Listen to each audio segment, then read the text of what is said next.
তো এই হাসপাতাল তো এখন বিখ্যাত হাসপাতাল, সবাই নাম জানে। হ্যাঁ হ্যাঁ, এখন কি করে এমনি বিখ্যাত ছিল, ভারতবর্ষ পৃথিবীর মধ্যেও এখন নাম ছড়িয়ে গেছে। এখন নাম সরিয়ে গেছে। এই অভয়াকাণ্ডের পর অভয়াকাণ্ডের পর। অভয়াকাণ্ডের পর আজকে তো রায় ঘোষণা হবে। আমরা চাই দোষী মানে ফাঁসি হোক।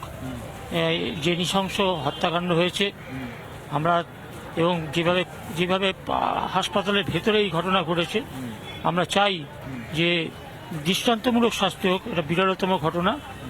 আমরা দোষীর একদম দৃষ্টান্তমূলক শাস্তি, ফাঁসি, সে ফাঁসি আমরা চাই। আমরা চাই ওটা। বুঝছেন? তো এখানে অনেকেই দেখছি ব্যাপারটা জানেই না। হ্যাঁ, বাবা তো জানার কথা। এটা এত বড় ঘটনা আমার ভারতবর্ষের বুকে তো এরকম ঘটনা আজ পর্যন্ত হয়নি। এই প্রথম এই যে হাসপাতালের ভেতরে যেখানে সরকারের নিরাপত্তা দেওয়ার কথা, সেখানে এরকম ঘটনা হয়েছে।